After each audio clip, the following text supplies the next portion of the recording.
Finally, you made it to the top. Looking good, and you can't be stopped. It's your time to shine in here tonight. So feels good living in the spotlight. I'm in the spotlight.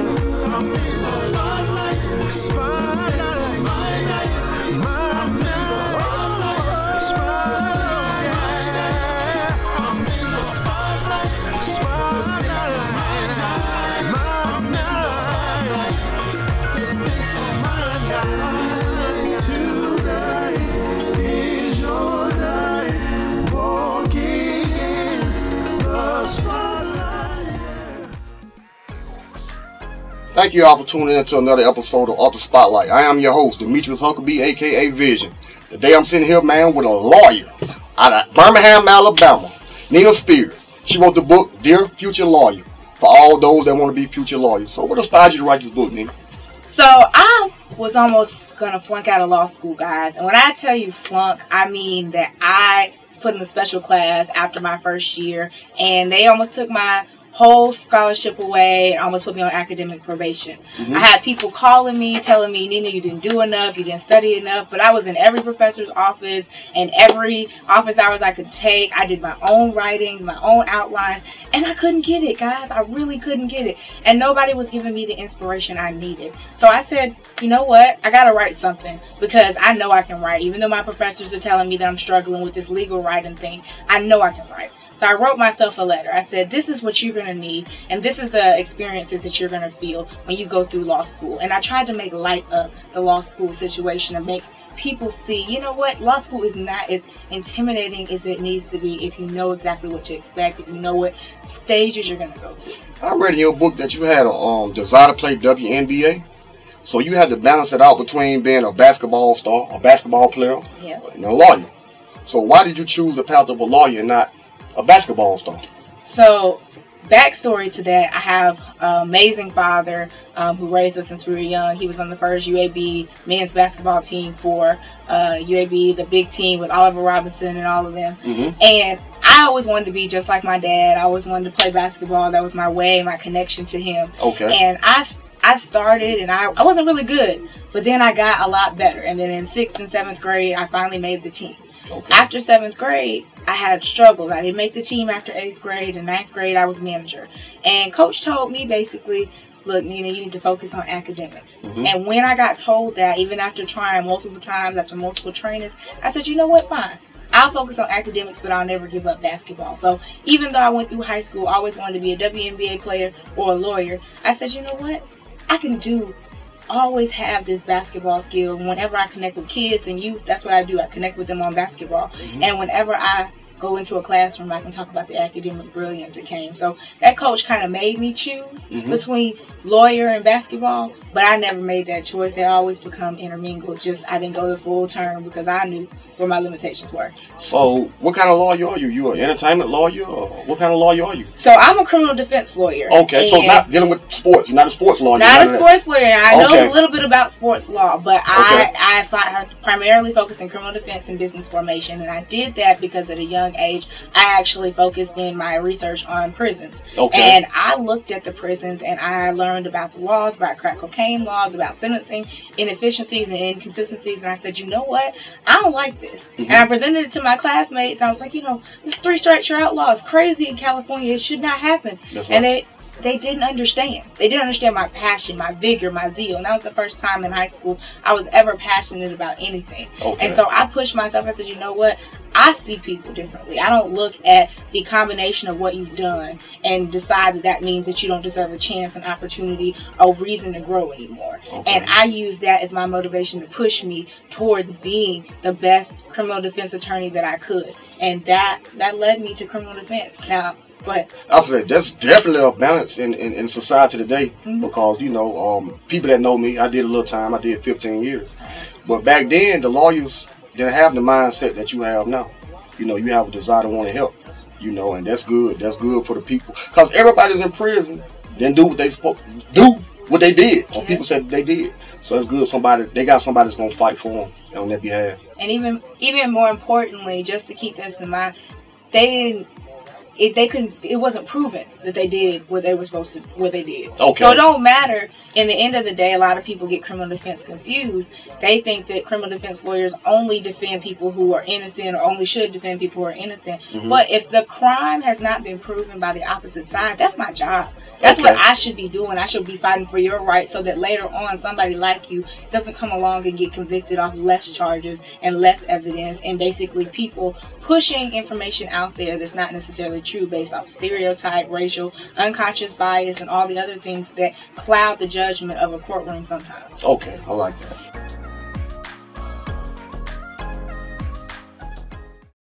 To help someone, it does not have to be a big gesture. When others sit and complain, we need to take action. There comes a time when we have to choose what we want to be. My name is Denise Moss, and I choose to be bold and strong for Puerto Rico by walking in faith with JL Socks.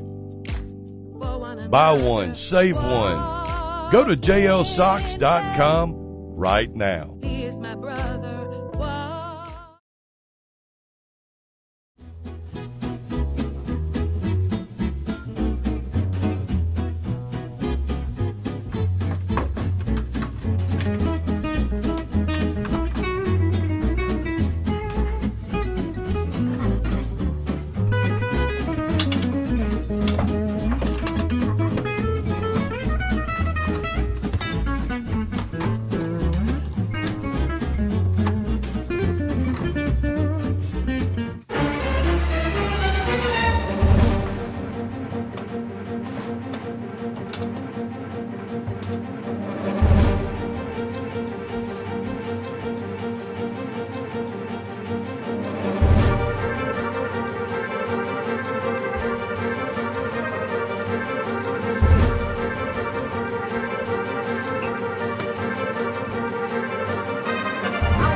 So in your book, you got a word that say path to greatness. But we must experience failure first. Why are we going to experience failure in order to be great? So I like to use this young lady as a story. Unfortunately, she didn't heed my advice or listen to advice or value the advice I was giving her. But there was a young lady who asked me how I made it through my 1L year. And she was, a little baby 1L coming in. And I told her, look, after my first semester, I stopped reading. I really gave up. Like, I felt low. And you're going to feel like that. You're going to get your grades back, and they're not going to be what you want. But if you don't learn how to take those moments and capitalize on the fact that you still have to do something. So I stopped reading, but I was in class every day taking notes. And I wrote those notes down copiously. I used people's outlines. I asked for help. This young lady only heard, well, you're probably going to fail, come out my mouth. But in the actuality, the odds are 10% of people in the class actually get the high grades and they're happy with the grades. The rest of the people don't get those high grades. And that young lady didn't realize that the value of failure is not knowing when it could happen to you. And when you don't know if it can happen to you, you're going through life thinking, oh, this can never happen. I've always been successful. But the best lessons, the things that make you full of character and integrity is when you failed and had to learn how to dust yourself off and accept it and not hide it in shame. So that's why it's important, because when you become successful, you can't relate to somebody if you've only ever seen success. The people who are looking up to you, the people who are going to be inspired by your message. And that's why I said I was happy I failed the bar. I was happy that I almost flunked out of law school, because when I go talk to someone, they have experienced what I have experienced in something. So what about another lawyer that failed but just want to give up because of that failure? What word did you have for the men and women that failed and said, man, you know what, this ain't even for me, and just decided to want to be average? You know, it's not that they decided they wanted to be average. And I personally, in my own book, and you'll see this, I don't tell you to keep with law if it makes you miserable. Okay. I say stay with something that you are passionate about. If this is something you wake up every morning wanting to do, and you just want to check off your list. Okay. There's a girl that I talked to, and she basically hasn't passed the bar for a few times. And it's more than 3 or 4, it's like 5 times. And I said, if this is something you just need to check off your list of things to make you feel like you got something going on, continue to take this exam. Okay. If this ain't on your list, if you ain't got to check this off the list, and you can live your life without that having happened, fine. But if this is something that you feel very passionate about, keep going. Okay. Because the thing of the matter is, I have to tell myself, keep going. Even when I'm struggling, even when I look in the mirror and I'm like, man, I don't know how to do this lawyer bit. You know, they didn't teach us this in law school. They taught us how to read the law. They didn't tell us how to be the law. You know, be the person that everyone comes to. That's and right. people call your phone every 5 seconds and you got to manage everything. They never teach you that. Okay. So at the end of the day, you have to tell yourself, keep going. You have to tell yourself to push forward. Because even with me telling you, I can only give you the tools of what I use to help me. Okay. I can't give you the motivation that's going to take you to the next level if you're not ready to receive it in your own heart, in your own mind. Okay. So that's what I tell people is keep going. Keep going. Those some good words of inspiration.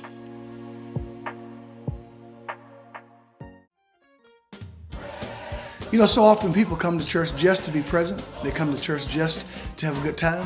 But when you come to God's house, you really should come for an experience. When you come to New Life Birmingham, you get just that. You get praise, you get worship, you get the Word of God, then the manifested presence of God's deliverance made known to your life. The Lord said He was going to do a new thing at New Life, and that's exactly what you should come expecting, something brand new. I'm not talking about church as usual. I'm talking about an experience, a real encounter with God. I'm here for you. I believe that God's moving by His Spirit is right now to catch up with God. Join us this Sunday morning at 9:30 a.m. at 9553 Parkway East. It's not a long service, about 1 hour and 15 minutes, but it'll be a power-packed service. Praise and worship. I'll be preaching and laying hands on the sick and praying for whatever need you might have for God. Join Lady J and I and the New Life Birmingham family. We can hardly wait to meet your family.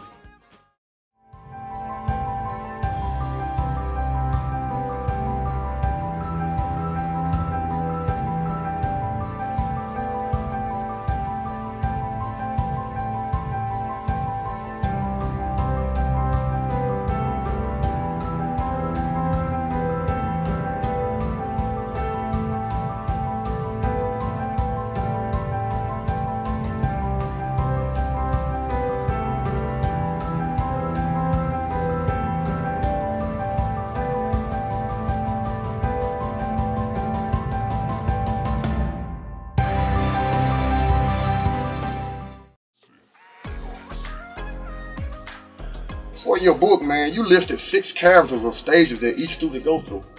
You know, and I don't want to get too much of your book away. I don't want you to get too much of it away. But one of the characters was, number 1, the pre-law school cold feet. Explain what that is, the pre-law school cold feet. So you ever signed up for something like, you know, you're like, oh, I'm finna get in this marathon, I'm finna run that marathon, and I'm excited, I'm committed. Then that week coming up for the marathon comes up, and you like, hold on. I got a marathon next week? Yeah. A marathon, not just a... So law school was always analogized to being a marathon, not a sprint. This is not a sprint. So when you sign up for law school and you get closer and closer to that first day, everything that you thought was going to be on the back burner and you was just going to, you know, slowly slide in, law school hits you heavy. A marathon is going to hit you heavy. You're not going to be able to finish that marathon in 1 hour flat.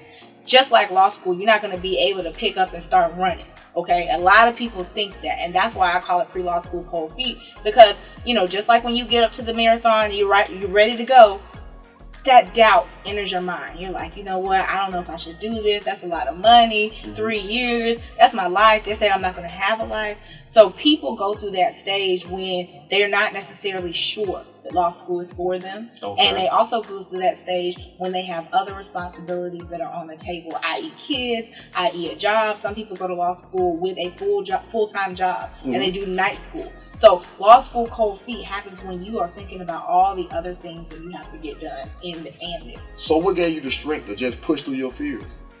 So for me, Yeah, I was so excited for law school that whole pre-law school cold feet didn't even hit me until I was already in it. I was in law school and I had gone through the first month because I got to go a month early. Okay. And I said, oh God, this is what I got to go through. I got to go 4 classes instead of 1 class at a time.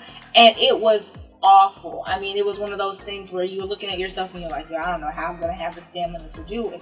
But for me, I went into community service because I can't do anything because they don't let you work at Alabama. So you can't work and go to law school at Alabama. Okay. So I had to jump in community service because I told one of my advisors and mentors in the admissions office, Marcus Cotton, I told him, I was like, I'm finna go crazy. I can't keep sitting here reading these books all day and not do something. So I started mentoring and I gave back that way. Okay. So for me, you have to overcome your law school cold feet some way of giving something of yourself so that you feel like you're doing something in the community. Because right now, while you're doing law school, it's gonna feel like you don't get it. It's gonna feel like you don't even deserve to be there. So until you get to a place where you're actually serving and you're becoming part of the community, you're not going to realize the effect that this law school has on you. So what's next for Neena Speer? So, as in the year of 2019. So in 2019, y'all, I have finally formed my law firm. Okay. I am taking speaking engagements and I am opening a book club or, book club connections with people. And I did all that just this year, just this month, this past month in January. Awesome. So the law firm is active, the speaking engagements is active, and then opening up the book club. I have my first Becoming by Michelle Obama book club coming up, and then my nonprofit that I also run. Oh, that's cool. We're having our first I Am Lost Let's Talk conference. So this will be the second time we have that conference, but it's a new topic, so it's about conversations about differences. Tell people, how can they contact you or get a copy of your book? So you can contact me 2 ways. You can contact me on my Gmail with my team. It's Neena, the last brand, at gmail.com. And that's Neena, the last brand, at gmail.com. Or you can contact me on my IG, my team's IG, or Facebook. For my book, you can get it on Amazon and any other online retailer. And you can also find the book on my website, which is NeenaTheLastBrand.com. I want to thank you for spending time with me, man, and just letting my audience know at Author Spotlight what time it is. Coming from your world. I love every minute of it. I want to encourage you all to continue to watch 7 o'clock Monday on ACN Channel 80 on Spectrum TV. Remember, keep God over money. God first, money come behind it. Stay focused. Demetrius Huckabee, a.k.a. Vision, Neena Speer. Thanks for watching Author Spotlight. We'll see you. Peace.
Thank you all for tuning in to another episode of Author Spotlight. I'm here in Atlanta, man, chilling with Head Crack. Head Crack himself, man. Yo, it's great to be here, man. Hey, man. Hey, I just want to ask him a few questions, man. He have aspirations of writing his own book someday. But the reason I'm interviewing him now is for him to speak a word of wisdom, man, to you all, man, all the readers out there and all the writers, the ones that have aspirations. So Head Crack, what's your goals like for 2019 and what's your foundation or what you trying to do for Head Crack, your brand? Well, basically, work harder than I have in the past, but actually work smarter while doing it. A lot of times people put in a lot of hard work, but they don't have a plan. You know what I'm saying? Like, like say you can walk around your house just doing stuff, but what's your plan? Exactly. You know what I'm saying? You're keeping yourself busy, but not getting anything done. So, between like my new management and just like the more structure that I discovered, like, at the middle of 2018, rolling in 2019, I'm gonna be moving a lot more efficient than you've seen me move in the past. So you're gonna see more music, you're gonna see more videos, you're gonna see me in more cities, you're gonna see me pop up with more movies. Exactly. And I'm just excited. I got a movie out right now called Canal Street with you got Brashear Gray in that. You also got Makai Pfeiffer. You also got Willie McCain from the New Edition story. Exactly. So that's just the first of many things. I'm about to be on another episode of Star. So I'm just out here staying busy, hustling, probably reading the movie fast.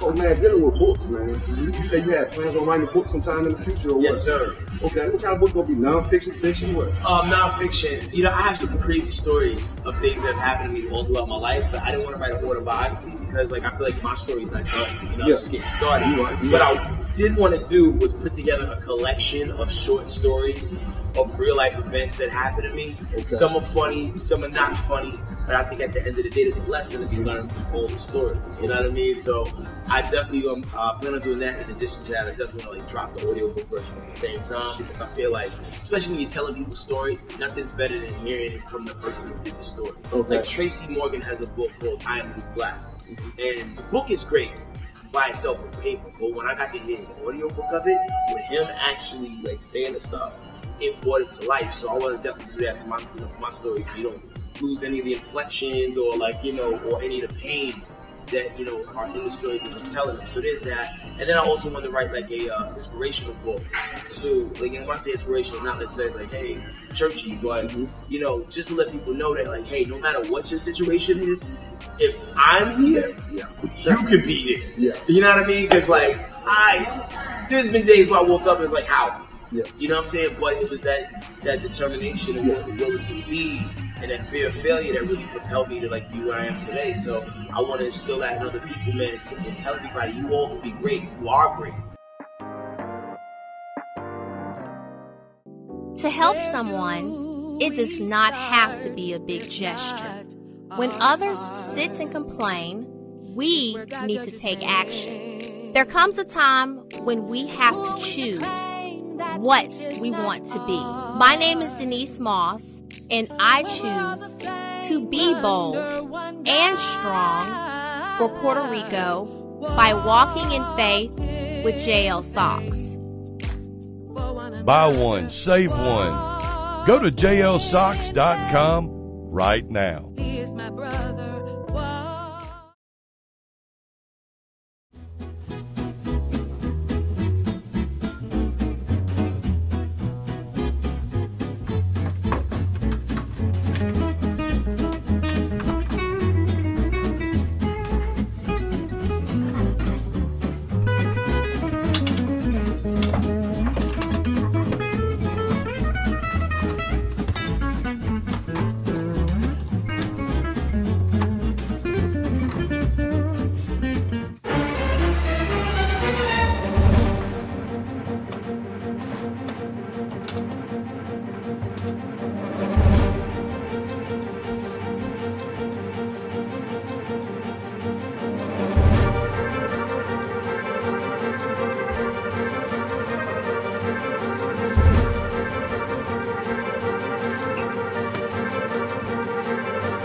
Man, you a comedian, you're a TV personality, you're a rapper, you're a movie star.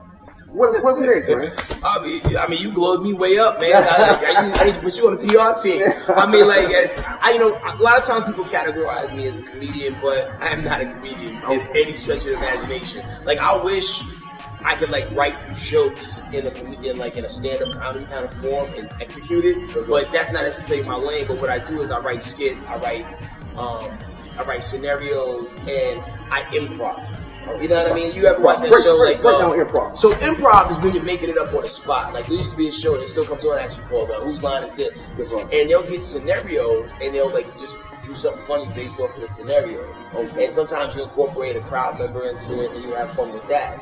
But then I wanted to work my rhyming skill set into that and try to create something that hasn't really been done like that before. So me, my partner 4 Hours, my other partner You George, we got this thing called the Live Comedy Mixtape, which is like if Yo MTV Raps and Saturday Night Live came together and clashed.